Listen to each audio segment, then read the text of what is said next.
আমরা যদি আল্লাহর কাছে গুনাহ নিয়ে যাই, কবরটা হবে জাহান্নামের গর্ত। আর যদি আমরা নেক নিয়ে কবরে যাইতে পারি, কবরটা হবে জান্নাতের বাগান। এই পৃথিবীর মধ্যে চিরকাল থাকতে পারবো না, বাড়ি গাড়ি কিচ্ছুই কবরে নিয়ে যাইতে পারবো না। এই জন্য কবরের জিন্দেগিটা আমাদের যাতে ভালো হয়, এই চিন্তা ফিকির নিয়ে আমাদেরকে সামনের দিকে আগাইতে হবে। কারা কারা রাজি আছি হাত তুলে আল্লাহরে দেখায়া দেই। নারায়ে তাকবীর, নারায়ে তাকবীর। এ দুনিয়া ছেড়ে চলে যাব একদিন, মায়ারি বাঁধন ভেঙে যাবে একদিন। আসব না আমি আর এ ভুবনে কোনোদিন, ঠিক কিনা? আসব না আমি আর এ ভুবনে কোনোদিন, এ দুনিয়া ছেড়ে চলে যাব একদিন, মায়ারি বাঁধন ভেঙে যাবে একদিন। এই যে বাড়ি গাড়ি ক্ষমতা সবই চলে যাব আমি, পরে রবে সবই। এই যে বাড়ি গাড়ি ক্ষমতা সবই চলে যাব আমি, পরে রবে সবই। আসব না আমি আর এ ভুবনে কোনোদিন, আসব না আমি আর এ ভুবনে কোনোদিন, এ দুনিয়া ছেড়ে চলে যাব একদিন, মায়ারি বাঁধন ভেঙে যাবে একদিন। সকলে বলেন মারহাবা, আরো জোরে বলেন মারহাবা। মুসআব মদিনায় চইলা গেল। এরপরে মদিনায় যখন নবী গেলেন, কিভাবে মুসআবের সাথে দেখা হইছে ওই সময় আর আলোচনার সময় নাই। তারাকতু ফীকুম আমরাইন লান তাদিল্লু মা তামাসসাকতুম বিহিমা কিতাবাল্লাহি ওয়া সুন্নাতা রাসূলিহি أو كما قال النبي عليه الصلاة والسلام صدق الله مولانا العظيم وصدق رسوله النبي الكريم ونحن على ذلك من الشاهدين والشاكرين والذاكرين والحمد لله رب العالمين।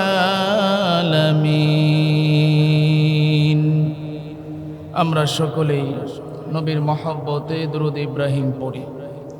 আল্লাহুম্মা সাল্লি আলা মুহাম্মাদিন ওয়া আলা আলি মুহাম্মাদ كما صليت على إبراهيم وعلى آل إبراهيم إنك حميد مجيد اللهم بارك على محمد وعلى آل محمد كما باركت على إبراهيم وعلى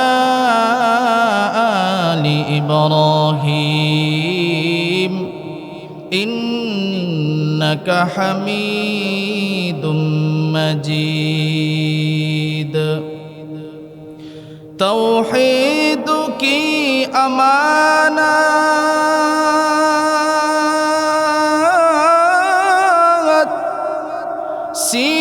सीनों में है हमारा आशा नहीं मिटाना नामो निशा हमारा बलगल उला। সকলেই পড়ি। বিকামালিহি كشف الدجى بجماله حسنت جميع خصاله صلوا عليه وآله আলহামদুলিল্লাহ। আল্লাহ পাকের দরবারে লাখো কোটি শুকরিয়া যে মহান রব্বুল আলামিন আমাদেরকে ভালোবেসে মহব্বত করে আদর করে মায়া করে পবিত্র জুমার দিনে মসজিদে আসার বসার এবং কোরআন হাদিসের আলোকে কিছু কথা আমাকে বলার, আপনাদেরকে কিছু কথা শুনবার তৌফিক দান করেছেন। এই জন্য সকলেই শুকরিয়া আদায় করি, বলি আলহামদুলিল্লাহ। শুকরিয়া আদায় করলে খুশি হন কে? শুকরিয়া আদায় করলে কে খুশি হন? আল্লাহ। আজকে আমাদের মতো কত মানুষ এই টাইমে এই সময়ে চুরি করতেছে, জিনা করতেছে, বেবিচারে লিপ্ত আছে না নাই? আমাদের মতো কত মানুষ রাস্তা ঘাটে ঘোরাফেরা করতেছে, আমাদের মতো কত মানুষ হসপিটালের বেডের মধ্যে শুয়ে আছে, আমাদের মতো কত মানুষ আজকে দুনিয়া থেকেও বিদায় হয়ে গেছে। আল্লাহ রাব্বুল আলামিন আমাদেরকে দয়া মায়া করে আল্লাহর ঘর মসজিদে আনছেন। এই জন্য আমরা আবারও শুকরিয়া আদায় করি, বলি আলহামদুলিল্লাহ। মুহতারাম হাজিরিন, আমরা এখানে যারা উপস্থিত হয়েছি, এখন শাবান মাস চলতেছে, একেবারে আমরা রমজানের কাছাকাছি চলে আসছি। এটা কিন্তু আমাদের অনেক বড় একটা আনন্দের ব্যাপার, কথা ঠিক না বেঠিক? আজকে আমাদের অবস্থা এরকম যে আমরা মুসলমান হিসাবে আমাদের রমজানের যে প্রস্তুতি নেওয়ার দরকার, এই প্রস্তুতি আজকে আমাদের ভিতরে নাই।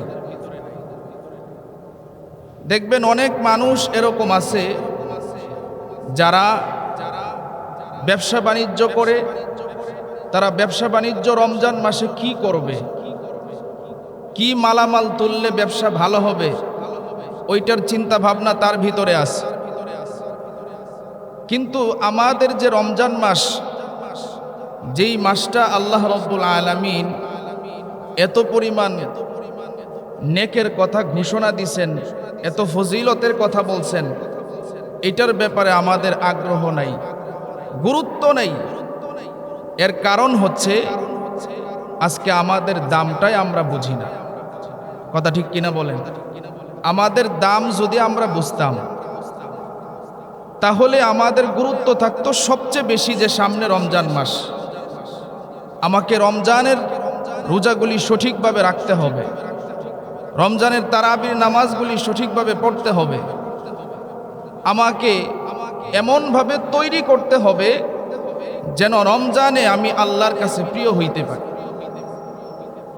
আমরা এখানে উপস্থিত যারা আছে, একটু আমার দিকে সবাই খেয়াল করি, গভীর মনোযোগ, একটু জবাব দিবেন। আমরা যে মসজিদে আসলাম, আমাদেরকে তৌফিক দিছেন কে? কে তৌফিক দিছেন? আমার কথা কি বুঝেন না? আমরা মসজিদে আসলাম, কে আনছেন আমাদেরকে? আল্লাহ। জবান খুলে বলেন, কে? আল্লাহ আনছেন। আমরা আসলাম, আল্লাহ আমাদেরকে আনছেন, তৌফিক আল্লাহ দিছেন। আল্লাহ তৌফিক না দিলে আমাদের আসা সম্ভব ছিল? এই জন্য আল্লাহ রাসূল সাল্লাল্লাহু আলাইহি ওয়াসাল্লাম রজব মাস থেকে দোয়া শুরু করছেন, আল্লাহুম্মা বারিক লানা ফি রজব ওয়া শাবান ওয়া বাল্লিগনা রমাদান। আল্লাহ রাব্বুল আলামিনের কাছে আল্লাহ রাসূল তৌফিক চেয়েছেন যেন রমজান মাস পর্যন্ত আল্লাহ তারে হায়াত দান করেন। এটা আমাদেরকেও নবীজি শিখায়া গেছেন। এই জন্য আমরা এখানে যারা আছি, আমাদের ওইভাবে আল্লাহর কাছে বেশি বেশি দোয়া করতে হবে। কারণ আমরা যখন আল্লাহর কাছে বেশি বেশি দোয়া করব, আল্লাহ রাব্বুল আলামিন আমাদের দোয়া কবুল করবেন। আল্লাহ রাব্বুল আলামিন যদি আমাদের দোয়া কবুল করে, তাহলে আমরা আল্লাহর কাছে প্রিয় হইতে পারব। এই জন্য আমাদের খুব গুরুত্ব বিষয় যে আল্লাহর কাছে আমরা কিভাবে প্রিয় হব। আল্লাহ রাব্বুল আলামিন কোরআনে বলেন, আর রহমান, দয়াময় আল্লাহ, আল্লামাল কোরআন, যিনি শিক্ষা দিয়েছেন কোরআন, খলাকল ইনসান, যিনি সৃষ্টি করেছেন মানুষ। আল্লাহ আমাদেরকে কি বুঝাইতেছেন? আমি যদি একসাথে অর্থ করি তাহলে এরকম হবে যে দয়াময় আল্লাহ যিনি কোরআন শিখায়ার পরে মানুষ বানাইছেন, তাইলে আল্লাহর কাছে প্রকৃত মানুষ হইতে গেলে কোরআনের শিক্ষা ছাড়া বিকল্প আর কোনো রাস্তা নাই। কোরআন অনুযায়ী আমাদের জীবন চালাইতে হবে। নবীজিও আমাদেরকে বইলা গেছেন। আমি যে হাদিস আপনাদের সামনে তেলাওয়াত করেছি, রসুল বলেন, তারাকতু ফীকুম আমরাইন লান তাদিল্লু মা তামাসসাকতুম বিহিমা, কিতাবাল্লাহি ওয়া সুন্নাতা রাসূলি। রসুল কয়, আমি তো নবী তোমাদের মাঝে থাকবো না, তবে দুইটা জিনিস রেখে গেলাম। জোরে আওয়াজ দিয়ে বলেন, কয়টা? দুইটা জিনিস। নাম্বার 1 কিতাবাল্লাহ, আল্লাহ তাআলার কিতাব। নাম্বার 2 ওয়া সুন্নাতা রাসূলি, রসুলের সুন্নত। রসুল ডাক দিয়া কয়, এই দুইটা জিনিসকে যারা আঁকড়ে ধরবে দুনিয়া আখিরাতে উভয় জাহানে সফল করবেন কে? আল্লাহ। আল্লাহ রাব্বুল আলামিন সফল করবেন। এই জন্য রমজান মাস হচ্ছে কোরআন নাজিলের মাস। শাহরুর রমাদান আল্লাযী উনজিলা ফীহিল কুরআন। এই রমজান মাস আমাদের এমনভাবে প্রস্তুতি নিতে হবে যেন রমজানের রোজাগুলি আমরা ভালোভাবে রাখি এবং তারাবির নামাজগুলি ভালোভাবে পড়ি। বিশেষ করে সাহার, ইফতার, এই বিষয়গুলো যেন আমাদের হালাল হয়, রিজিকের ব্যবস্থা। আমরা অনেক মানুষ কষ্ট করে সারাদিন রোজা রাখি, কিন্তু আমাদের ইফতারিটা যদি হারাম হয় তাহলে এই রোজাটা কি আল্লাহর কাছে কবুল হবে? আমাদের সাহারিটা যদি হারাম টাকার হয় তাহলে এটা কি আল্লাহর কাছে রোজাটা কবুল হবে? এজন্য আল্লাহর কাছে দামি হইতে গেলে কোরআন সুন্নাহ ছাড়া বিকল্প আর কোনো রাস্তা নেই। কোরআন সুন্নাহ অনুযায়ী আমাদের জীবনকে পরিচালনা করতে হবে। আল্লাহ কোরআনে যেভাবে বলছেন সেইভাবে আমাদেরকে চলতে হবে। আমরা যদি কোরআনের দিকে আসি, কোরআন সুন্নাহ অনুযায়ী নিজের জীবন চালাই, আল্লাহর কাছে আমরা দামি হতে পারবো। জুড়ে বলেন সুবহানাল্লাহ। বুখারী শরীফের বর্ণনায় একজন সাহাবীর ঘটনা আসছে যে তিনি কত দামি হইছেন আল্লাহর কাছে।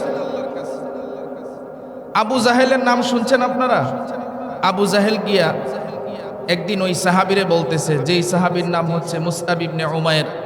এখানে উলামায়ে কেরাম আছেন, ওনারা এই হাদিসটা পড়ছেন যে আবু জাহেল গিয়া কয়, ভাতিজা, মক্কার মধ্যে সব জায়গায় যাইবা, কিন্তু আব্দুল্লাহর ছেলে মুহাম্মদ সাল্লাল্লাহু আলাইহি ওয়াসাল্লাম তার কাছে যাইবা না।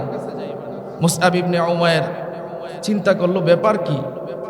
সব জায়গায় আমারে যাইতে কইল, কিন্তু আব্দুল্লাহর ছেলে মুহাম্মদ সাল্লাল্লাহু আলাইহি ওয়াসাল্লাম তার কাছে আমারে যাইতে নিষেধ করলো, কারণটা কি? তিনি চিন্তা করলেন, আচ্ছা দেখি তো আব্দুল্লাহর ছেলে মুহাম্মদ সাল্লাল্লাহু আলাইহি ওয়াসাল্লামের দরবারে কি হয়। জোরে বলেন সুবহানাল্লাহ। এই যে কি হয়, এইটা যখন মনের ভিতরে আসলো, তিনি চইলা গেলেন নবীর দরবারে। একদিন গেলেন, গিয়া দেখে নবীজি কোরআনে কারীমের তেলাওয়াত করতেছে। জোরে বলেন সুবহানাল্লাহ।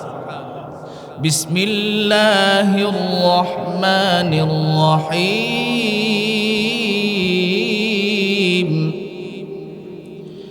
আর রহমান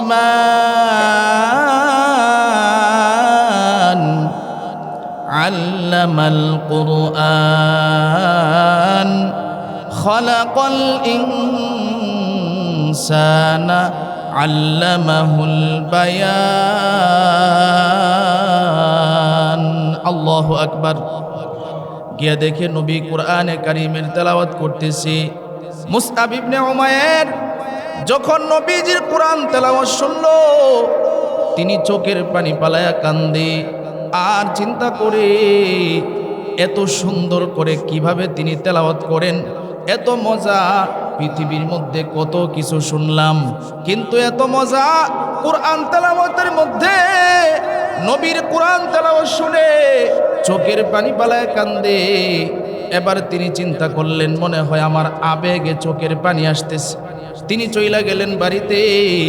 দ্বিতীয় দিন আবার তিনি আসলেন, একই অবস্থা নবীজি কোরআনে কারীমের তেলাওয়াত করে আর মুসআব ইবনে উমাইর চোখের পানি পালায় কান্দে। এইভাবে দ্বিতীয় দিনও তিনি চইলা গেলেন। আবার তৃতীয় দিন নবীর দরবারে আসলেন। আয়েশা তিনি কোরআনে কারীমের তেলাওয়াত শুনতেছেন। আপনারা এখানে যারা আছেন একটু গভীর মনোযোগ দিয়ে বুঝবেন। আমরা যখন কোরআনের আলোচনা করি, যখন কোরআন তেলাওয়াত করি, অনেক মানুষ এমন আছে যাদের চোখ দিয়া ঝরঝর করে পানি পড়ে, কথা ঠিক কিনা? আল্লাহর কসম করে বলি, আমাদের জবান তো পবিত্র জবান না, আমাদের জবান অপবিত্র, কিন্তু নবীর জবান তো পবিত্র। সুবহানাল্লাহ কোন? নবীর জবান পবিত্র। নবী যখন কোরআনে কারীমের তেলাওয়াত করতেন তখন একটু ভাবেন যে কোরআন তেলাওয়াত শুনতো তার কত মজা লাগতো। আল্লাহু আকবার। নবীর কোরআন তেলাওয়াত শুনে মুসআব চোখের পানি রাখতে পারে নাই। মুসআব এবার তৃতীয় দিনও বাড়িতে চইলা গেলেন, বিছানার মধ্যে ঘুমাইতে গেলেন। সারা রাত তার ঘুম আসে নাই। একবার এই কাইত হয়, আরেকবার আরেক কাইত হয়। মুসআব মনে মনে কয় সকাল কখন হবে আর নবীর দরবারে গিয়া আমি কোরআনে কারীমের তেলাওয়াত শুনবো। মনের ভিতরে এটা চলে আসছে, এখনো কিন্তু মুসলমান হয় নাই, ঈমান আনে নাই। মুসআব এবার সকাল হইতে দেরি হয়, নবীর দরবারে যাইতে দেরি হয় না। সকাল হইতে দেরি হয়, নবীর দরবারে যাইতে দেরি হয় নাই। নবীর দরবারে চলে গেলেন। এবার নবীর দরবারে গিয়া দূরে দাঁড়াইয়া নবীজির কোরআনে কারীমের তেলাওয়াত শুনতেছে। দারুল আরকামে নবীজি কোরআনের তেলাওয়াত করতেছেন, সাহাবায়ে কেরাম শুনতেছেন, কোরআনের তালিম নিতেছেন। এবার হঠাৎ করে নবী তাকাইয়া দেখে মুসআব দূরে দাঁড়াইয়া কোরআনে কারীমের তেলাওয়াত শুনে আর চোখের পানি পালায়া কান্দে। নবী খেয়াল করলেন এই যুবকটা তো একদিন দুই দিন না, আজকে 4 দিন ধরে যুবকটা দূরে দাঁড়াইয়া ঈশা কোরআনে কারীমের তেলাওয়াত শুনি। নবী ডাক দিয়া কয়, একজন সাহাবী যাও, গিয়া দেখো ওই যে দূরে দাঁড়াইয়া একজন যুবক কোরআনে কারীমের তেলাওয়াত শুনে আর চোখের পানি পালায়া কান্দে। তুমি যাও, গিয়া বলো আমি নবী তারে ডাকছি, তাড়াতাড়ি সে যেন আমার কাছে চলে আসে। নবী একজন সাহাবী পাঠাইলেন।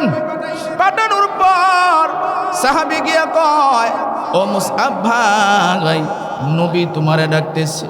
এই কথা বলতে দেরি হয়, গভীর মনোযোগ দিয়ে বুঝবেন। ওনার কানের মধ্যে এই কথাটা পৌঁছাইতে দেরি হয়। মুসআব ইবনে উমাইর একটা দৌড় দিতে দেরি করে নাই, একটা দৌড় দিয়া নবীর কাছাকাছি চলে আইছে। নবীর চেহারার দিকে এক পলকে তাকায় রইছে। নবীর চেহারার দিকে তাকায়, পলক পালায় না। নবী ডাক দিয়া কয়, আরে মুসআব কেন আমার দিকে এইভাবে তাকায় রইছো? মুসআব ডাক দিয়া কয়, পয়গম্বর আপনার চেহারার মধ্যে তো মায়া,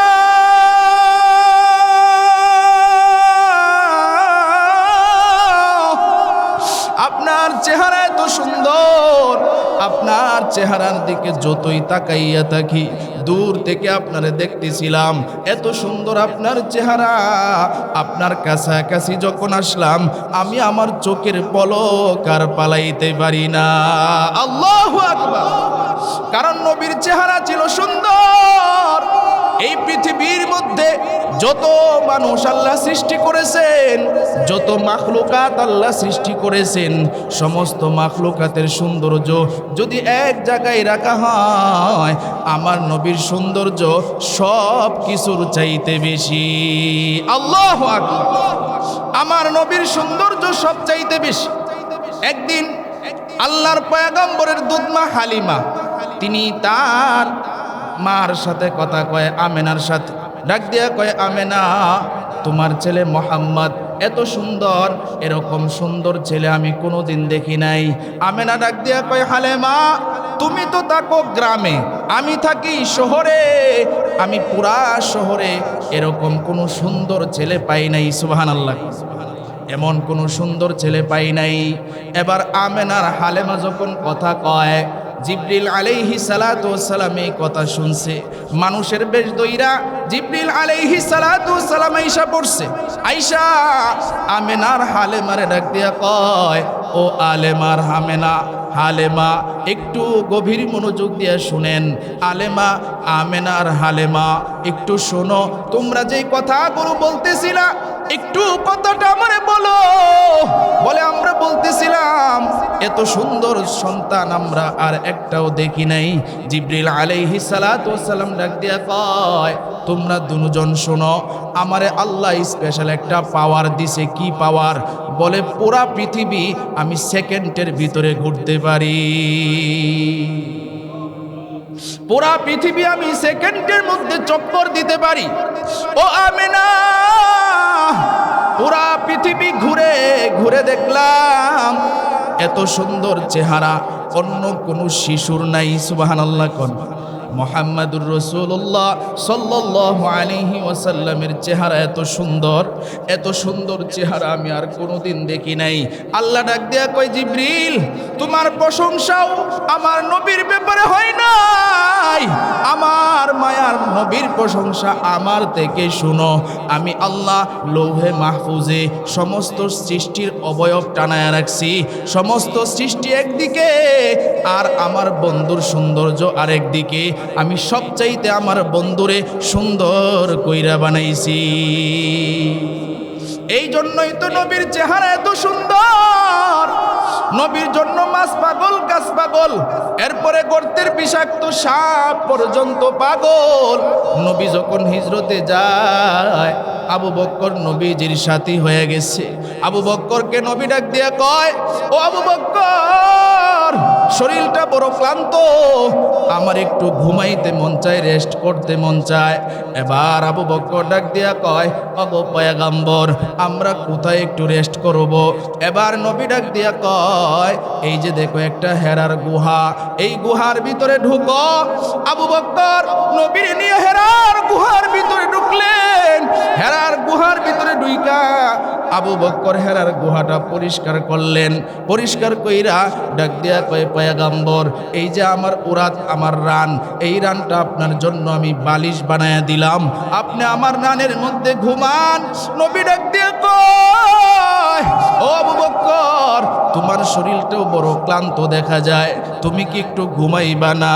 আবু বক্কর ডাক দিয়া কয়, পয়গম্বর, আমি ঘুমাইব না, আমি আপনার পাহারাদারি করব। আল্লাহু আকবার। আমি ঘুমাইব না, আমি আপনার পাহারাদারি করব। নবী ডাক দিয়া কয়, আবু বক্কর, তুমি আমার এত ভালোবাসো, ও আবু বক্কর, তুমি শুধু আমার দুনিয়াবি হিজরতের সাথী না, তুমি আমার সাথী হইবা জান্নাতে, তুমি আমার সাথী হইবা জান্নাতে। ও আবু বক্কর, তুমি পাহারাদারি করো। আবু বক্কর তাকায় দেখলেন গর্তের ভিতরে ছোট ছোট কিছু গর্ত দেখা যায়। এই গুহার ভিতরে পোকামাকড়ের সাপ বিচ্ছুর ঘর দেখা যায়। আবু বক্করের গলার মধ্যে ছিল একটা চাদর। সিরাত ইবনে হিশাম কিতাবের মধ্যে লেখে, আবু বক্কর ওই চাদরটা হাতে নিয়া সিরে সিরে গর্তের মুখগুলা বন্ধ করে দিয়েছে, যেন কোনো বিষাক্ত সাপ বাহির হইতে না পারে, পোকামাকড় বাহির হইতে না পারে, নবীজির ঘুমের যেন ডিস্টার্ব না হয়। আবু বক্কর সবগুলো গর্ত বন্ধ করলো, একটা গর্তের মুখ শুধু বাকি। আবু বক্কর তার পায়ের গোড়ালিটা ওই গর্তের মুখ বরাবর দিয়ে রাখছে। আবু বক্কর যখন গর্তের মুখে দিয়ে রাখছে, কিতাবের মধ্যে লেখে ওই গর্তের মধ্যে ছিল একটা বিষাক্ত সাপ। একদিন দুই দিন আগে থেকে নয়, অনেক দিন আগে থেকে ওই সাপ ওই জায়গার মধ্যে অপেক্ষমান। কেন রে ভাই? নবীর মায়াবী চেহারাটা দেখার জন্য। আল্লাহু আকবার। নবীর মায়াবী চেহারা দেখার জন্য সাপ অপেক্ষমান। এবার সাপ তার নাকের মধ্যে নবীজির মেশকের আম্বরের ঘ্রাণ চইলা গেছে, বুঝতে পারছে ওই গর্তের মধ্যে নবী এসে হাজির। এবার সাপ আনন্দে আত্মহারা উপরের দিকে উঠতেছে, আর মনের মধ্যে বড় আনন্দ, আজকে আমার মায়ার নবীর চেহারাটা আমি দেখব।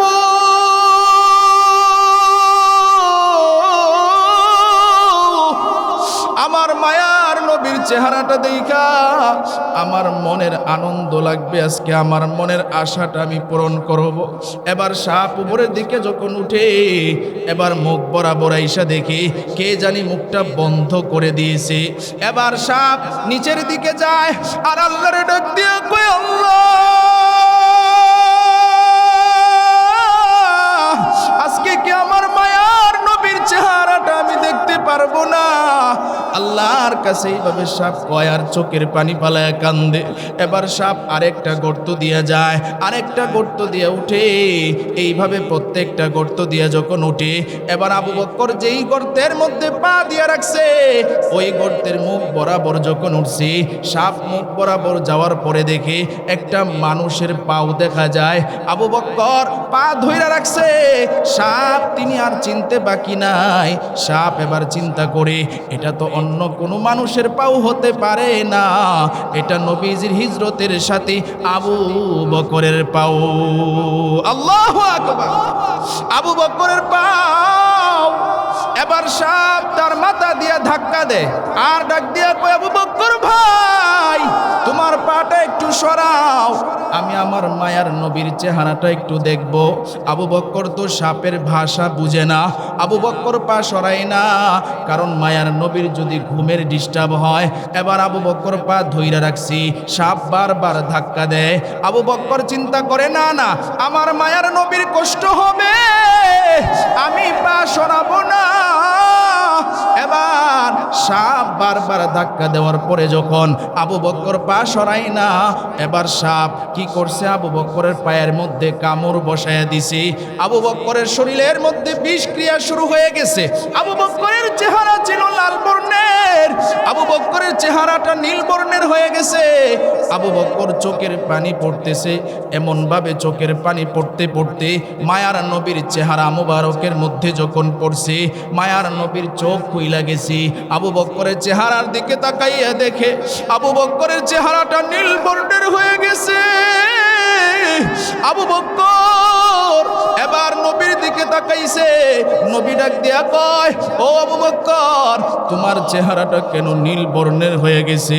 ডাক দিয়া কয়, ওগো পয়গম্বর, গর্তের মধ্যে ছিল একটা বিষাক্ত সাপ, ওই সাপ আমার পায়ের মধ্যে কামড় বসায়া দিছে। ডাক দিয়া কয়, আবু বকর কেন তোমার পায়ের মধ্যে কামড় বসায়া দিছে? বলে, পয়গম্বর আপনার এই গর্তের মধ্যে বারবার সাপটা বাহির হইতে চাইছিল, কিন্তু আমি বাহির হইতে দেই নাই, কারণ আপনার ঘুমের ডিস্টার্ব হবে। ওগো পয়গম্বর এই জন্য সাপ আমার পায়ের মধ্যে কামড় বসায়া দিছে। আবু বকরকে নবী ডাক দিয়া কয়, আবু বকর তাড়াতাড়ি পাটা সরাও। আবু বকর পাটা সরাইলো, সাপ এবার গর্ত থেকে বাহির হইয়া এবার নবীরে ডাক দিয়া কয়, ওগো পয়গম্বর আমারে আপনি মাফ করিয়া দেন, আমার ভুল হয়ে গেছে রে পয়গম্বর।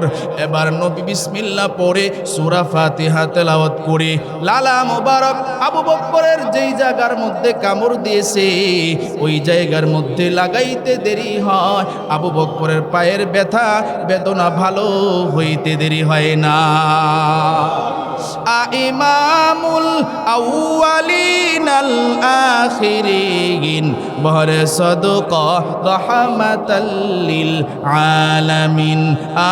ইমামুল আউয়ালিন আল আখিরিন নূরে আলম রাহমাতাল লিল আলামিন। মুহাম্মদ আরবি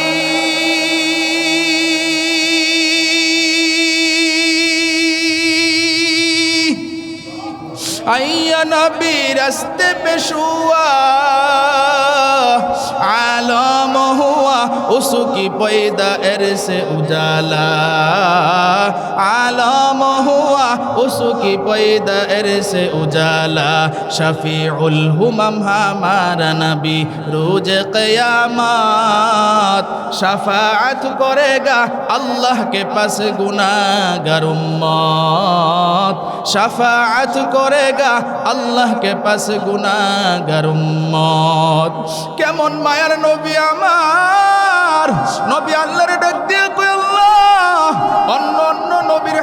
বেশি, নবীর উম্মতেরও হায়াত বেশি। ওগো আল্লাহ, আমার উম্মতেরা এত নেক আমল কেমনে করবে? আল্লাহ ডাক দিয়া কয়, বন্ধুরে আপনার কোনো টেনশন নাই, আপনার কোনো চিন্তা নাই। আপনার কোনো উম্মত যদি এশারের নামাজটা আদায় করিয়া ঘুমাইয়া যায়, এরপরে যদি ফজরের নামাজে শরীক হয়, সারা রাত্র ঘুমায়া থাকবে ঠিক, কিন্তু তাদের আমল নামায় আমি আল্লাহ সারা রাত্র নফল নামাজের সব দিয়ে দিব। তাহলে চিন্তা করে দেখেন, আমাদের দাম কম না বেশি? আরো জোরে বলেন, কম না বেশি? ওই মায়ার নবীর চেহারার দিকে মুসআব এক পলকে তাকায় রইছে। মুসআব ডাক দিয়া কয়, পয়গম্বর আপনার চেহারা এত মায়া, এত সুন্দর, শুধু তাকাই থাকতে মন চায়। নবী ডাক দিয়া কয়, মুসআব তাহলে এখন তুমি কেন এখানে বারবার আসছো? ডাক দিয়া কয়, আমারে আবু জাহেল নিষেধ করছিল আমি যেন আপনার কাছে না আসি। নাউজুবিল্লাহ। আবু জাহেল আমারে নিষেধ করছিল, কিন্তু পয়গম্বর আপনার দরবারে আমি যখন আসছি, আমি আপনার দরবারে আইসা দেখি আপনার এত সুন্দর কোরআন তেলাওয়াত আমি জীবনে কখনো শুনি নাই। আমার বিশ্বাস হয়ে গেছে আল্লাহর কোরআন সত্য, আপনি নবী সত্য, এর মধ্যে কোনো সন্দেহ নাই।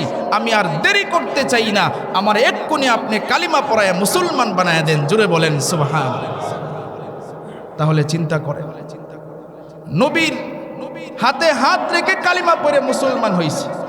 আবু জাহেল নিষেধ করছিল, আল্লাহ তাআলা তার কপালে হেদায়েত রাখছে। কথা ঠিক কিনা বলেন? হেদায়েতের মালিক কে? আরো জোরে বলেন, কে? মাশাআল্লাহ। আপনারা এখানে যারা আসছেন জুমার নামাজ পড়ার জন্য, আনছেন কে? আল্লাহ। অনেক মানুষ এমন আছে যারা নামাজ পড়ে না, যারা অন্যায় কাজ করে, যারা গুনার কাজে লিপ্ত। এমনও আছে যে আল্লাহর ওই বান্দাগুলি কোরআনের আলোচনা শুনে দিলটা নরম হয়ে যায়। তারা চিন্তা করে, হারে এই জিন্দিগিটা, রসুল কয় কিতাবাল্লাহি ওয়া সুন্নাতা রাসূলি, এই দুইটা জিনিসকে আঁকড়ায় ধরতে হবে। এই রমজান মাসের পরিপূর্ণ ফজিলত আমরা যদি অর্জন করতে চাই, তাহলে কোরআন সুন্নাহ অনুযায়ী নিজের জীবনকে ঘইরা বেশি বেশি আমল কইরা রমজানের রোজাগুলি রাইখা এরপরে যেভাবে আমল করার দরকার যদি করি, তাহলে দেখবেন রমজান মাস শেষ হইতে দেরি হবে, আল্লাহ আমাদেরকে সমস্ত গুনাহ মাফ কইরা ইনশাআল্লাহ জান্নাতি বানায়া দিবে। জোরে বলেন সুবহানাল্লাহ। এই জন্য কোরআনের দিকে আসলে দামি হওয়া যায়, কোরআনের দিকে আসলে দামি হওয়া যায়। মুসআব কালিমা পড়ে মুসলমান হয়ে গেছে। এবার নবী ডাক দিয়া কয়, মুসআব তুমি তো কালিমা পড়ে মুসলমান হইছো, কিন্তু দুইটা সবক আমি নবী তোমারে দিতেছি। জোরে আওয়াজ দিয়ে বলেন, কয়টা? দুইটা সবক। নাম্বার 1, এক নাম্বার, তুমি যে ঈমান আনছো, এই ঈমান আনার কথাটা কাউরে বলতে পারবা না। এই ঈমান আনার কথাটা কাউরে বলতে পারবা না। এর কারণ কি? এর কারণ হলো তখন মুসলমানের সংখ্যা কম ছিল, নবী এই জন্য নিষেধ করছেন। আরেকটা কারণ আছে, এটা পরে বলবো। দ্বিতীয় নাম্বার নবী সবক দিলেন, মুসআব তুমি প্রতিদিন আমার দরবারে আসবা এবং আমার থেকে কোরআন এবং সুন্নাহ শিখবা। জুড়ে বলেন সুবহানাল্লাহ। কোরআন হাদিস শিখবা, দ্বীনের ইলম শিখবা। আমাদের সুবর্ণ সুযোগ রমজান মাস। আমরা যদি রমজান মাসে যারা কোরআন না পারি, যারা দ্বীন সম্পর্কে যারা অজ্ঞ, যে মাসলা মাসাইল আমাদের জানার দরকার, আমরা অনেক মানুষ এমন আছি যে মাসলা মাসাইল জানি না। আসি না নাই? বলেন আসি। আমি জিঞ্জিরায় তাবলিগে গেছিলাম আমার মুসল্লিদেরকে নিয়ে। তো ওই জায়গায় যারা তাবলিগের সাথে সময় দেন, দেখবেন ফজরের পরে কিছু দিনের কথা হয়।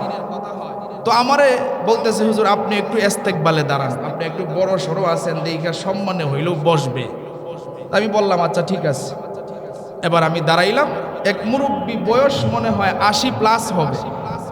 আমি বললাম, দাদা আপনি একটু বসেন না, এখানে ওলামায়ে কেরাম কথা বলবে, কিছু দিনের কথা শুনলে আপনি তো দিন শিখতে পারবেন। কথা ঠিক কিনা বলেন? এই যে আমরা কোরআনের আলোচনা শুনতেছি, কিছু না কিছু তো শিখতে পারবো। এখন মুরব্বী কয়, আমি সব কিছুই জানি, আমি সব কিছুই জানি। আমি বললাম আচ্ছা জানেন, এরপরেও বসেন না, আপনি যেইগুলা জানেন এইগুলাই মুজাকারা হবে, আবার নতুন করে শুনলেন, সব হবে। আর আরেকটা বিশেষত সব হচ্ছে, আপনি যদি মসজিদের ভিতরে থাকেন তাহলে গুনাহ হবে না। আর সবচাইতে উত্তম জায়গা তো মসজিদ, কথা ঠিক কিনা বলেন? মুরব্বী শুধু আমাকে বলতেছে না আমি সব কিছুই জানি, আমি বসবো না। কারণ আমার মনে একটু কৌতূহল জাগলো, আচ্ছা যে লোকটা জানে সেই লোকটা তো তার জানার বিষয়টা প্রকাশ করবে না, কথা ঠিক কিনা বলেন? যে আমি জানি, তখন আমি জিজ্ঞেস করলাম আচ্ছা বলেন তো আপনি যেহেতু জানেন একটা কথা বলি, তো বলেন গোসলের ফরজ কয়টা? গোসলের ফরজ কয়টা? মিথ্যা কথা বলতেছি না, মনে রাখেন। এখন মুরব্বী কয় গোসলের ফরজ 3টা। গোসলের ফরজ কয়টা? 3টা। মাশাআল্লাহ, মনটা খুশি হইল। গোসলের ফরজ 3টা বললো। আমি বললাম বলেন তো কি কি? এখন কয় তৈল্যা সাবান ফানি। তৈল্যা সাবান। আচ্ছা আপনারা এখানে যারা আছেন গোসলের ফরজ কি তৈল্যা সাবান ফানি? আমি কইলাম আস্তাগফিরুল্লাহ, আপনি এইটা কি বললেন? তৈল্যা সাবান ফানি। হাফেজ হইলাম, মাওলানা হইলাম, মুফতি হইলাম, কোনো কিতাবে তো এই ফরজ পাইলাম না। আমরা পড়ছি গড়গড়ায়া কুলি করা, নাকের নরম জায়গা পর্যন্ত পানি পৌঁছানো, এরপরে মাথা থেকে পায়ের তালু পর্যন্ত সমস্ত শরীর একবারে ভালোভাবে ধৌত করা। তাইলে এই আপনি 3 কথা বলতেছেন তৈল্যা সাবান পানি, এগুলা কার থেকে শিখছেন? কয় দাদার থেকে শিখছি। নাউজুবিল্লাহ। তাহলে চিন্তা করেন 80+। জিজ্ঞেস করলাম আপনার সন্তানাদি কয়জন? কয় আল্লাহর মাল 15 জন। 15 জনের পিতা, তার 80+ বয়স। চিন্তা করেন সে কি নামাজ পড়ে নাই মসজিদে আইসা? তার গোসল যখন ফরজ হইছে, সে নাপাক হইছে, নাপাক থেকে পবিত্র হওয়ার যে পদ্ধতি যদি সে সঠিকটা না জানে, তাইলে তার গোসল ফরজ কি হইছে করা? হয় নাই। তাইলে মসজিদে আইসা নামাজ পড়ছে গুনাহ হইছে, কোরআন তেলাওয়াত পড়ছে গুনাহ হইছে, সে যে নেক আমল করছে এটা হয় নাই, কারণ তার গোসলই তো হয় নাই। মেরে ভাই, এই জন্য দিন শিখা আমাদের অনেক জরুরি, অনেক জরুরি। এই জন্য আজকের আলোচনাটা আপনাদের মসজিদে এসে এই জন্যই আমি এটা করতেছি যে সামনে যেহেতু রমজান মাস, আমাদের দিন শিখতে হবে। নবী 2 নাম্বার সবক দিয়েছেন, মুসআব তুমি প্রতিদিন আমার দরবারে আসবা আর কোরআন হাদিস শিখবা। জোরে আওয়াজ দিয়ে বলেন সুবহান। এবার মুসআব নবীরে ডাক দিয়া কয়, ওগো পয়গম্বর আপনি আমার জন্য একটু দোয়া করবেন, আমি যেন আপনার দরবারে আইসা কোরআন হাদিস শিখতে পারি, দিনের ইলম অর্জন করতে পারি। নবী ডাক দিয়া কয়, ও মুসআব যাও, প্রতিদিন আমার দরবারে আসবা, আমি তোমারে দিন শিখাইয়া দিব। মুসআব নবীর দরবারে আসে, আবার বাড়িতে যায়। এইভাবে যখন আসা যাওয়া শুরু হয়, একদিন নবীর দরবার থেকে যখন বাড়ির দিকে যায়, নিজের ভিতরে ঈমানের জ্বালাতন শুরু হয়ে গেছে। সুবহানাল্লাহ। ঈমানের জ্বালাতন শুরু হয়ে গেছে। ঈমানের জ্বালাতন আবার কেমন? দেখবেন একটা মানুষ বাজারে গেছে, আজান পড়ে গেছে, তখন যেই লোকটা নামাজি ওই লোকটা বাজারের সময় দিবে না, আগে বাজারের ব্যাগটা পকেটে রাইখা অথবা কোনো দোকানে রাইখা আগে বলবে আমি আল্লাহর হুকুমটা পালন করি, এরপরে আমি বাজার করব। কথা ঠিক কিনা? এটাই হইল ঈমানের পাওয়ার। মুসআব ইবনে উমাইর বাড়ির দিকে যখন যায়, তার ভিতরে ঈমানের জ্বালাতন শুরু হয়ে গেছে। নিজেরে নিজে ডাক দিয়া কয়, আমি যে নবীর হাতে হাত রেখে কালিমা পড়ে মুসলমান হয়েছি, সেই নবীও তো সত্য, যেই কোরআন শিখতেছি কোরআনও তো সত্য, ইসলাম ধর্ম গ্রহণ করেছি, ইসলাম ধর্মও তো সত্য, আল্লাহ হলো এক। তাহলে এই কথাটা নবী আমারে বলছে না বলার জন্য, এই কথাটা যদি আমি বইলা দেই তাহলে তো কোনো সমস্যা নাই। তিনি মনে মনে চিন্তা করলেন, আজকে আমি বাড়িতে গিয়া আমার মায়ের কাছে ঈমান আনার কথাটা জানায় দিব। সুবহানাল্লাহ। ঈমান আনার কথাটা জানায় দিব। মুসআব বাড়িতে যায়, বাড়ির কাছাকাছি যখন গেছে, এবার তার মারে ডাক দিছে, মা গো তাড়াতাড়ি ঘর থেকে বাগির হও। মা ছেলের চিল্লানি শুই না ঘর থেকে বাগির হইল। ডাক দিয়া কয়, আম্মা জান আজকে তোমার কাছে একটা গোপন কথা আমি বলবো। কি কথা বলবি রে সন্তান? ডাক দিয়া কয়, মা আমি প্রতিদিন কোথায় যাই তুমি কি সেটা জানো? ডাক দিয়া কয়, না রে সন্তান জানি না। বলে, মা আমি প্রতিদিন নবীর দরবারে যাই, আর সেখানে গিয়া আমি কোরআনে কারীমের শিক্ষা করি। চিৎকার দিয়ে বলেন না আল্লাহু আকবার। আমি কোরআনে কারীম শিক্ষা করি। ওগো আম্মা জান আমি প্রতিদিন সেখানে যাই, তার মা তো মুসলমান না, বেঈমান। ডাক দিয়া কয়, সন্তান কেন তুমি তার কাছে যাও? সে তো আমাদের ধর্মের কেউ না, আর তুমি যেই কিতাব শিখতেছো সেটাও তো আমাদের ধর্মের কোনো কিতাব না। এবার মুসআব ডাক দিয়া কয়, মা আপনি এখনো বুঝতে পারেন নাই, আমি নবীর হাতে হাত রেখে কালিমা পরে মুসলমান হয়ে গেছি। নবীর হাতে হাত রেখে কালিমা পরে মুসলমান হয়ে গেছি। মুসআব যখন এই কথাটা বলছে, তার মার মাথা গরম। ডাক দিয়া কয়, সন্তান এটা তুই কি করলি রে সন্তান? কেন তুই মুসলমান হয়ে গেলি? আমাদের ধর্ম তুই কেন ছেড়ে দিলি? এবার মুসআব তার মার কাছে কথা বলার সাথে সাথেই মুসআবের মা তার বাপেরে ডাকলো, তার চাচারে ডাকলো, তার আত্মীয় স্বজন যারা আছে সকলকে ডাকলো। ডাক দিয়া কয়, এই যে দেখো তোমাদের সন্তান, সে তোমাদের ধর্ম ছেড়ে দিয়ে মুসলমান হয়ে গেছে। মুসআবের বাবা ডাক দিয়া কয়, এরে সন্তান তুই কেন আমাদের ধর্ম ছেড়ে দিলি? তোরে আমি কত কষ্ট কইরা লালন পালন করলাম, কত কষ্ট কইরা বড় বানাইলাম, আজকে তুই কেন আমাদের ধর্ম ছেড়ে দিলি? এবার মুসআব ডাক দিয়া কয়, আব্বাজান আমরা যেই ধর্মে আছি এই ধর্ম সত্য ধর্ম না, আমি যে ধর্ম গ্রহণ করেছি এটাই হইল সত্য ধর্ম। চিৎকার দিয়ে বলেন না আল্লাহু আকবার। এবার বাপে ডাক দিয়া কয়, এই কথাটা তুই কার কাছ থেকে শুনছস? ডাক দিয়া কয়, নবী আমারে কোরআন থেকে শিখাইছি। ইন্নাদ-দীনা ইনদাল্লাহিল ইসলাম।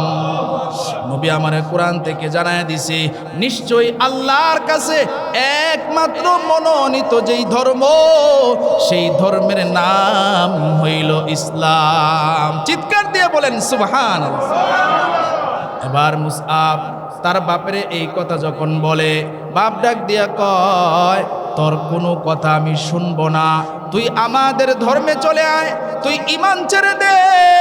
মুসআব ডাক দিয়া কয়, না ও আব্বাজান, যখন আমি ঈমান আনি নাই, ঈমানের মজা আমি বুঝি নাই, আজকে যখন ঈমান আনছি ঈমানের মজাটা আমি বুঝছি।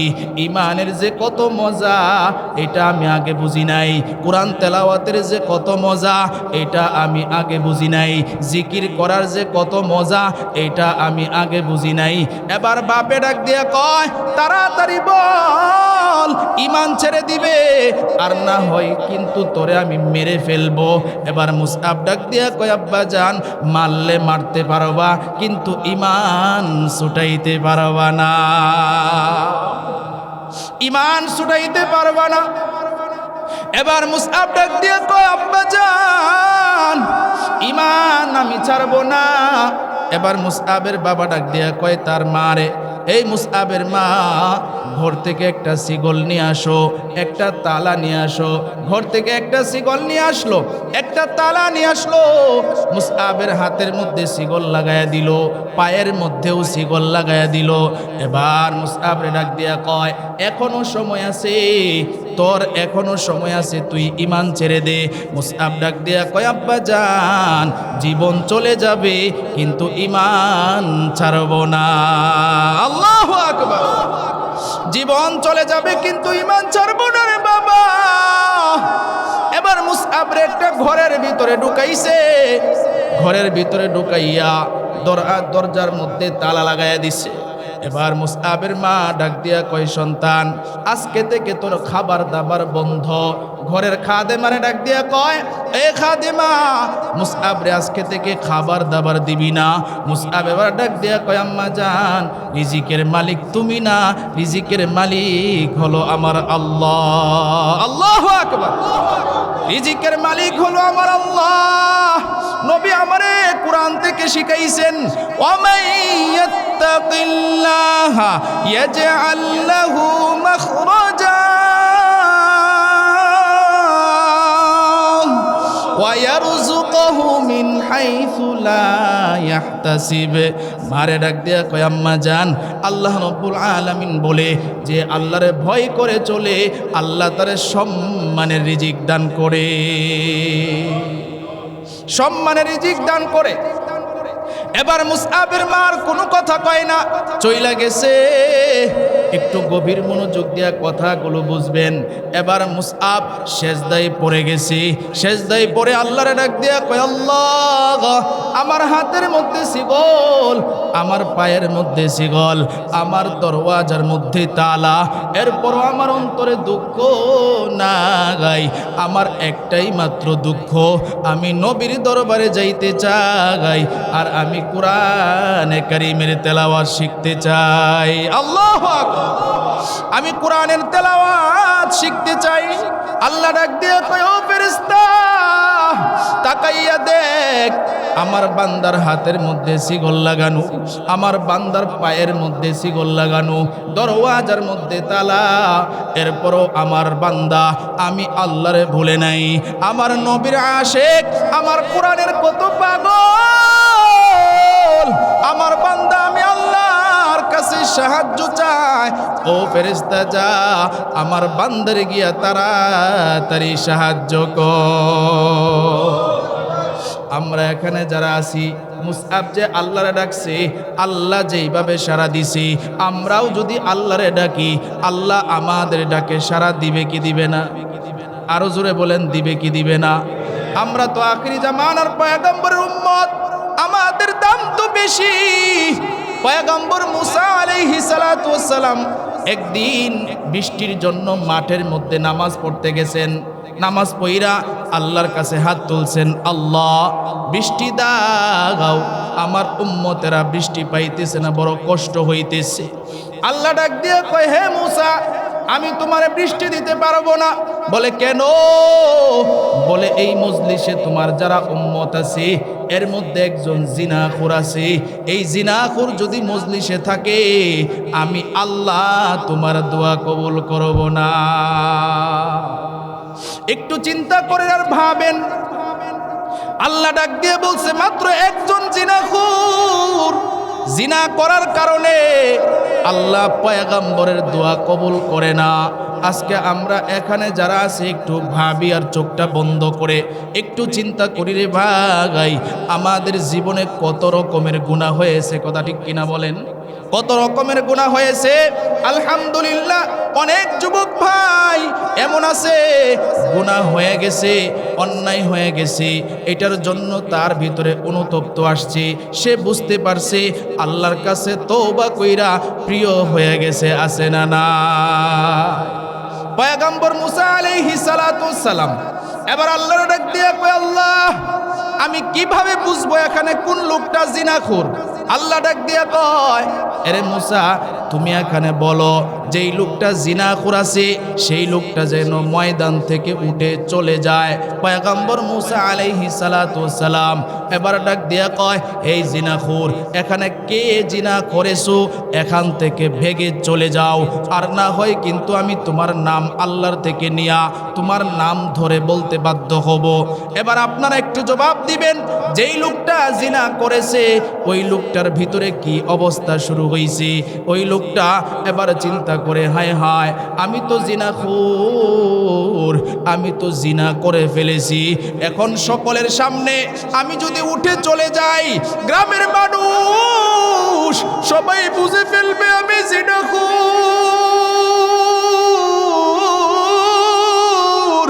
আমি যদি এখান থেকে উঠে যাই সবাই জেনে ফেলবে, এখন তো কেউ জানে না। ওই লোকটা মাথাটা নিচের দিকে দিয়া, একটু গভীর মনোযোগ দিয়া শুনবেন রে ভাই, মাথাটা নিচের দিকে দিয়া আল্লাহর ডাক দিয়া কই, আল্লাহ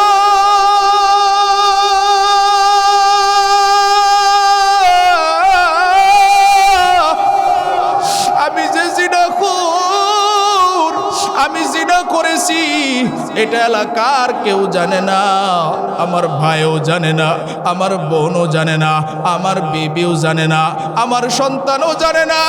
ওগো আল্লাহ আমার মতো জিনাখোর আর কেউ নাই, আমি জবান খুলেও বলতে পারতেছি না, আল্লাহ ময়দান থেকে উঠেও যাইতেছি না। ওগো আল্লাহ তোমার কাছে আমি মনে মনে বলতেছি, ওগো আল্লাহ তুমি আমার মাফ করিয়া দাও।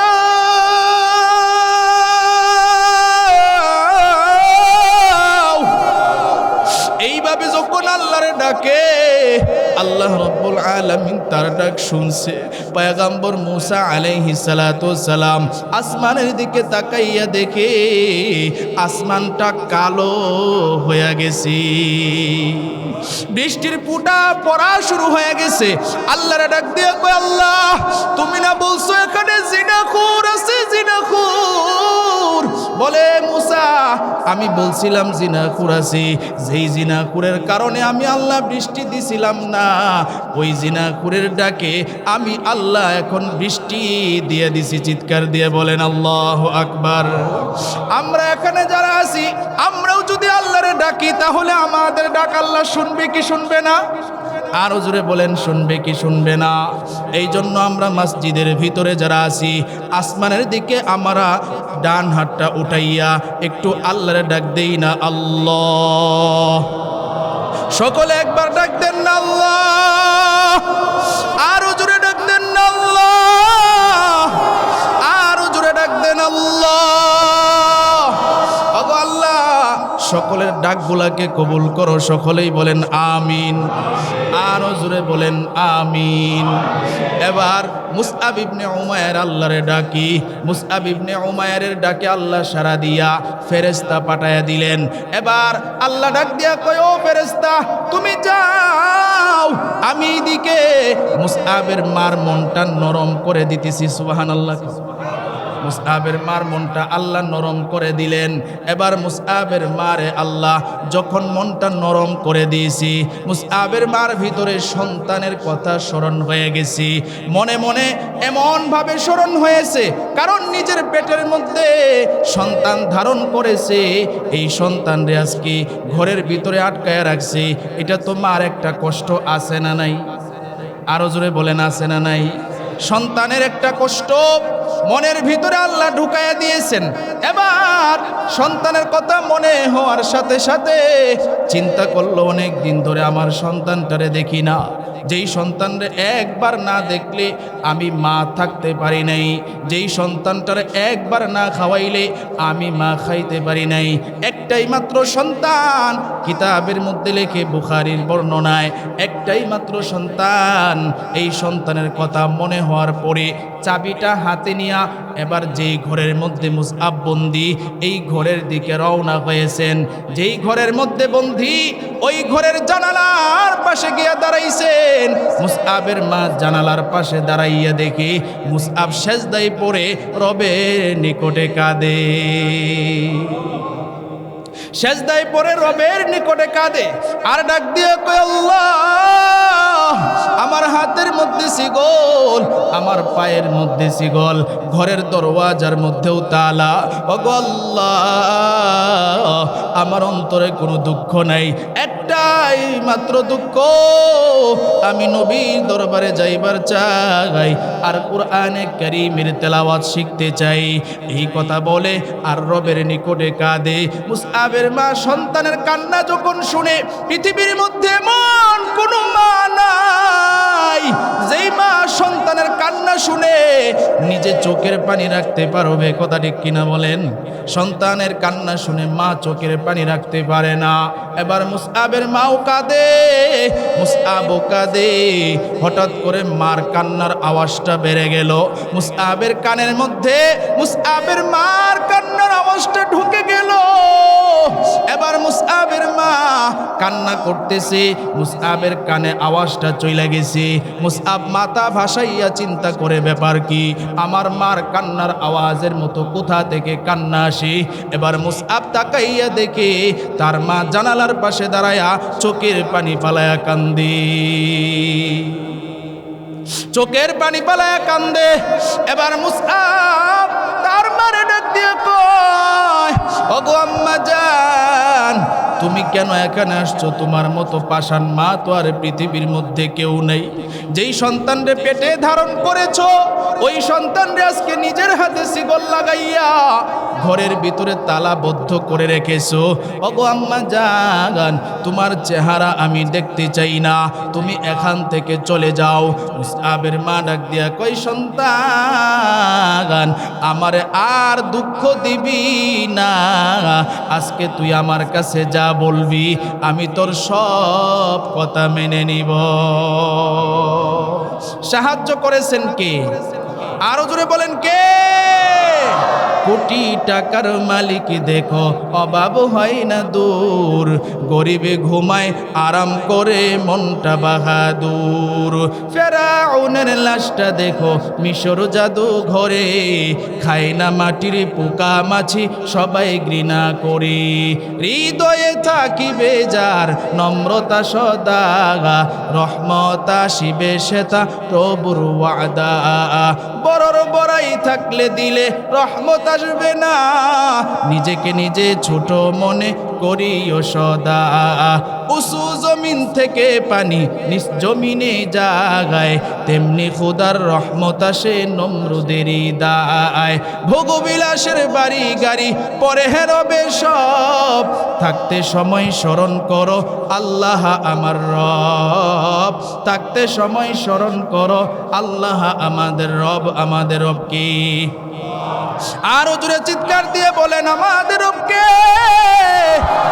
ইন্নাল্লাযীনা ক্বালু রাব্বুনাল্লাহ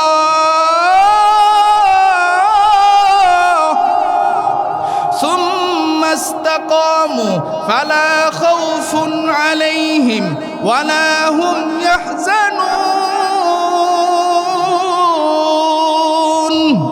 এই কালামে জিন্দা কুরআনে হাকিম, হিকমতে উলায়া জালাসে তু কাদিম, জামিউল আলম ফিল কুরআনে হাকিম, তাকাসরাত ওয়া ফুহামুর রিজালিন, বাখা কুরআন কালামুল্লাহ বসনো, কাদিমাস্তি কাদিমাস্তি নুইনো।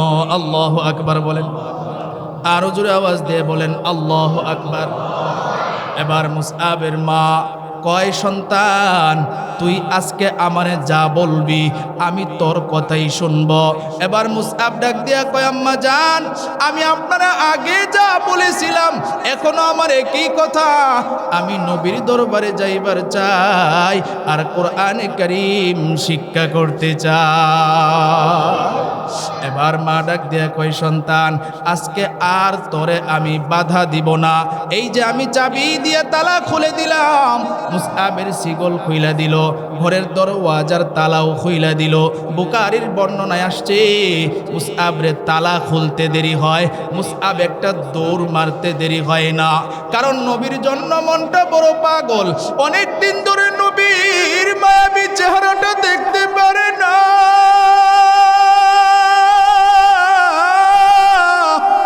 নবীর জন্য এত মায়া, এবার নবীর দরবারে একটা দৌড় মারছে। দারুল আরকামে নবীজি সাহাবায়ে কেরামদেরকে নিয়ে তালিম দিতেছেন। এবার মুসআবকে বাহিরে দাঁড়ায় রইছি, নবীর অনুমতি ছাড়া ভিতরে ঢুকানো যাবে না। এবার বাহিরে দাঁড়িয়ে রইছে, আর সহ্য হইতেছে না, নবীর সাথে কখন দেখা হবে, নবীর সাথে কখন কথা হবে। আল্লাহু আকবার বলেন। বাহিরে দাঁড়াইয়া আর অপেক্ষা সহ্য হয় না, মুসআব চোখের পানি পালাইয়া কান্দে। মুসআব যখন কাঁদে নবীর কানের মধ্যে মুসআবের কান্নার আওয়াজটা পৌঁছে গেছি। আপনারা এখানে যারা এতক্ষণ আলোচনা শুনছেন আপনারা একটু জবাব দিবেন, মুসআবের কান্নার আওয়াজ নবীর কাছে পরিচিত না অপরিচিত? পরিচিত। মুসআবের কান্নার আওয়াজ নবীর কানের মধ্যে যখন আসছে রে ভাই, একজন সাহাবীর নবী ডাক দিয়ে কয়, ও সাহাবী তাড়াতাড়ি যা, আমার ওই আশিক মুসআব বাহিরে বেগমান তাড়াতাড়ি তারে ঘরের ভিতরে আন। আমার মুসআবের আর সহ্য হইতেছে না। আমার মুসআব বাহিরে দাঁড়াইয়া দাঁড়াইয়া আমার জন্য কাঁদে। একজন সাহাবী এবার বাহিরে গেল, মুসআবরে ডাক দিয়া কয়, ও মুসআব ভাই, আপনি এতদিন কোথায় ছিলেন? মুসআব ডাক দিয়া কয়, তোমার সাথে কথা হবে পরে, আগে আমি আমার নবীর সাথে কথা বলতে চাই। আমি আমার নবীর সাথে কথা বলতে চাই। এবার মুসআব ঘরের ভিতরে ঢুকলো। ঘরের ভিতরে ঢুইকা নবীর দিকে হাউমাউ করে কেঁদে দিয়েছে। এবার ডাক দিয়া কয়, পয়গম্বর, আপনি আমারে মাফ করিয়া দেন, আমার ভুল হয়ে গেছে। নবী ডাক দিয়া কয়, মুসআব তোমার কি ভুল হয়েছে? ডাক দিয়া কয়, পয়গম্বর, আপনি বলেছিলেন আমি যেন আমার ঈমান আনার কথাটা কাউরে না বলি। ওগো পয়গম্বর, আমি আমার মার কাছে বলে দিয়েছিলাম। আমি আমার মার কাছে বলার সাথে সাথে আমার মা বাবারে জানাইয়া দিছি, আত্মীয় স্বজন যারা আছে সকলকে জানাইয়া দিছি, আমারে ঘরের ভিতরে বন্দি কইরা দিছে। ওগো পয়গম্বর, আমি আপনার কথাটা রাখতে পারলাম না, আপনি আমারে মাফ করিয়া দেন।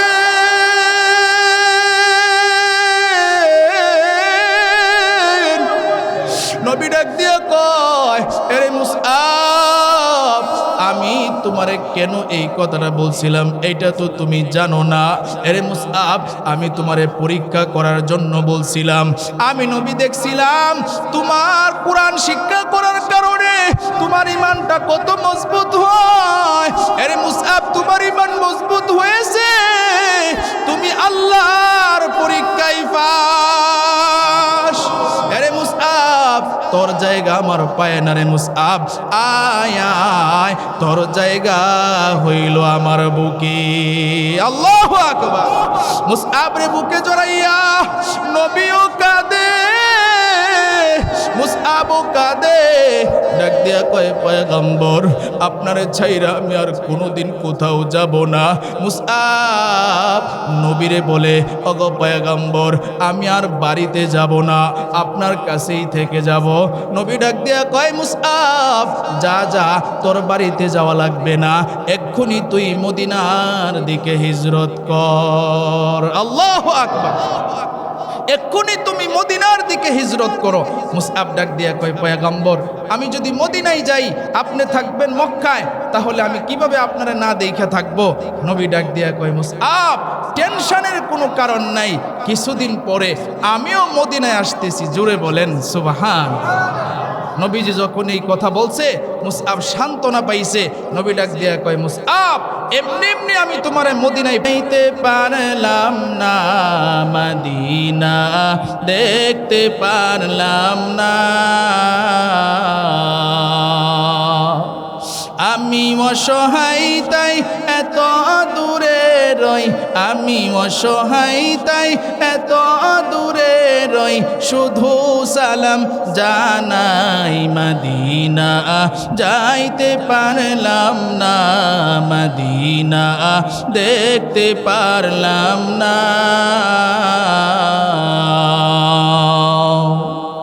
মদিনা নাম কত সুন্দর,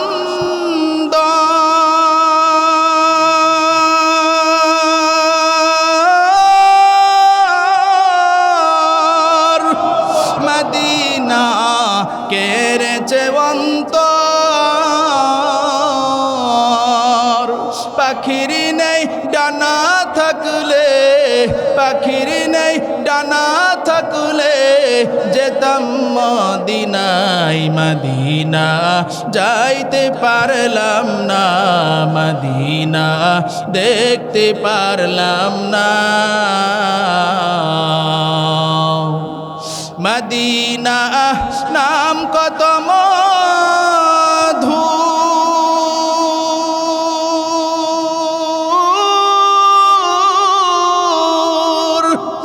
মদিনা আর যে কত দূর,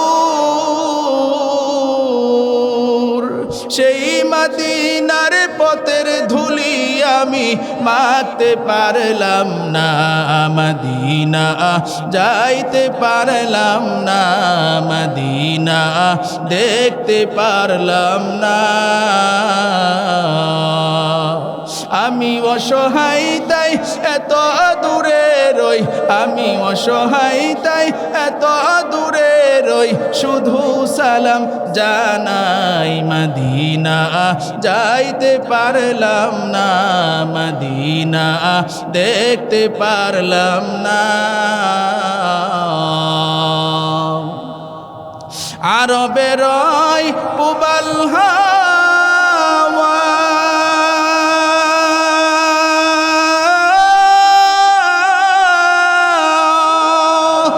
পশ্চিমে করে সদাওয়া এই গরিবের দুঃখী সালাম এই গরিবের দুঃখী সালাম পৌঁছে দিও মদিনা যাইতে পারলাম না মদিনা দেখতে পারলাম না আমি অসহায় তাই এত দূরে রই আমি অসহায় তাই এত দূরে রই শুধু সালাম জানাই মদিনা যাইতে পারলাম না মদিনা দেখতে পারলাম না সকলে বলেন মারহাবা আর জোরে বলেন মারহাবা এই জন্য ভাইয়ারা আমার মদিনায় যাওয়ার জন্য আমাদের মনটা বড় পাগল সকলেই আল্লাহর কাছে দোয়া করবেন আল্লাহ যেন মৃত্যুর আগে আমাদেরকে মক্কা মদিনায় নেওয়ায় কথা ঠিক কিনা বলেন কারণ অনেক মানুষ এমন আছে যাদের টাকা পয়সা হয়ে গেলে সিঙ্গাপুর যায় লন্ডন যায় আমেরিকা যায় ইউরোপে যায় তাদের ঘোরাফেরার জন্য বিভিন্ন দেশে যায় কিন্তু যাদের ভিতরে ঈমানের নূর আছে যাদের ভিতরে ঈমানের নূর আছে তারা সর্বপ্রথম টাকা পয়সা হইলে মক্কা মদিনায় যায় কথা ঠিক কিনা এই জন্য ভাইয়ারা আমার সর্বপ্রথম নিয়ত করবেন আল্লাহ যেন আমাদেরকে মক্কা মদিনায় নেওয়ায় কারণ মৃত্যুর আগে যদি নবীর রওজা দেখেন আল্লাহর ঘর দেখেন যাদের উপরে হজ ফরজ হয়েছে তারা যদি হজ করেন কিতাবের মধ্যে লেখে হাদিসে আছে কোনো বান্দা যখন হালাল টাকা দিয়া হজ করতে যায় এবার হজ করে যখন বাড়ির দিকে ফিরে আসে একদম গুনাহমুক্ত হয়ে মাসুম বানায়া আল্লাহ ওই হাজি সাবরে বাড়িতে পাঠায় এই জন্য ভাইয়ারা আমার মৃত্যুর আগে আল্লাহর কাছে বারবার দোয়া করবেন কার মরণ কখন হয়ে যায় এটা আমরা কেউ জানি না কথা ঠিক কিনা বলেন এই জন্য ভাইয়ারা আমার মরণের চিন্তা অন্তরের ভিতরে ঢুকাইতে হবে আমরা যে মরব আমরা যদি আল্লাহর কাছে গুনাহ নিয়ে যাই কবরটা হবে জাহান্নামের গর্ত আর যদি আমরা নেক নিয়ে কবরে যাইতে পারি কবরটা হবে জান্নাতের বাগান এই পৃথিবীর মধ্যে চিরকাল থাকতে পারবো না বাড়ি গাড়ি কিচ্ছুই কবরে নিয়ে যাইতে পারবো না এই জন্য কবরের জিন্দেগিটা আমাদের যাতে ভালো হয় এই চিন্তা ফিকির নিয়ে আমাদেরকে সামনের দিকে আগাইতে হবে কারা কারা রাজি আছি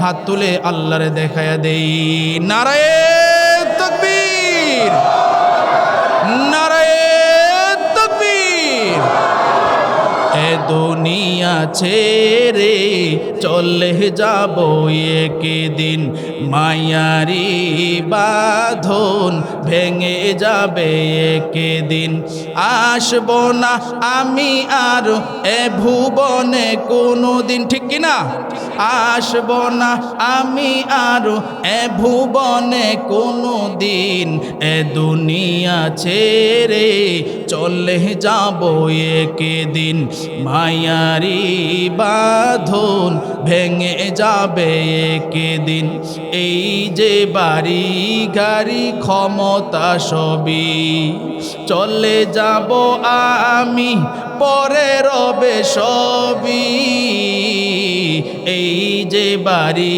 গাড়ি ক্ষমতা সবই চলে যাব আমি পরে রবে সবই আসব না আমি আর এ ভুবনে কোনো দিন, আসব না আমি আর এ ভুবনে কোনো দিন, এ দুনিয়া ছেড়ে চলে যাব একদিন, মায়ারি বাঁধন ভেঙে যাবে একদিন। সকলে বলেন মারহাবা, আরো জোরে বলেন মারহাবা।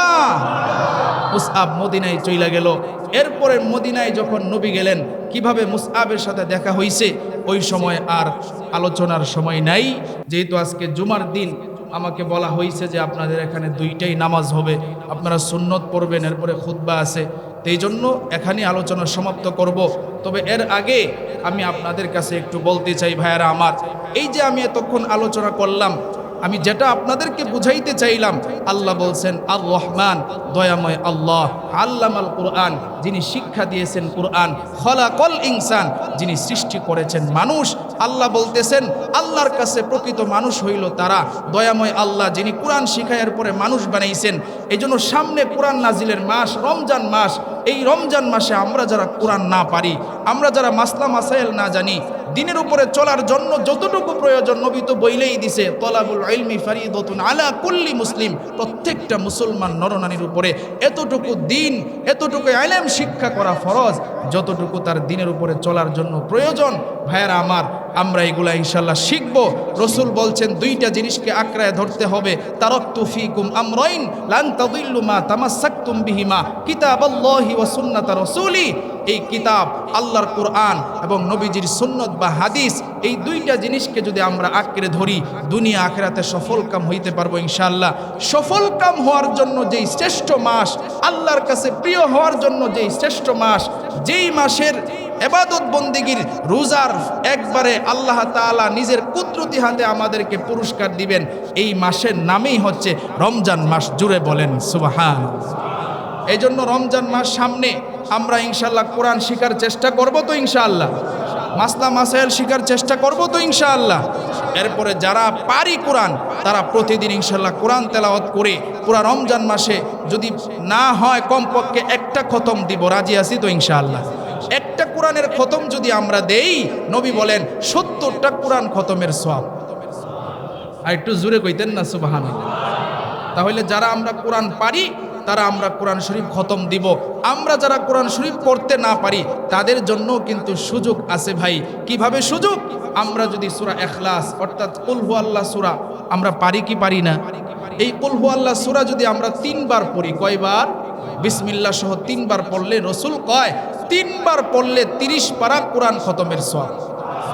তাহলে আমরা যদি প্রতিদিন 9 বার কইরা পড়ি 3 খতম, এরপরে আরো বেশি পড়লে আরো বেশি খতম, তাইলে আমরা যারা কোরআন শরীফ পুরা পড়তে না পারি, আমরা ইনশাল্লাহ এই সূরা ইখলাস পড়ব।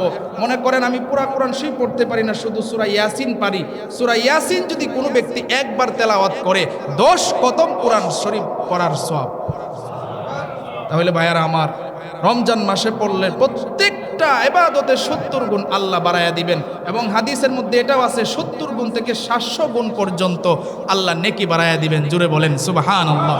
এজন্য সামনে আমাদের রমজান মাস, মেরে ভাই আপনাদের এখানে আমি আসলাম, আপনাদেরকে এই মেসেজটুকু দিয়ে গেলাম, সকলে মানবেন তো ইনশাআল্লাহ। আল্লাহ সকলকে কথাগুলোর উপর আমল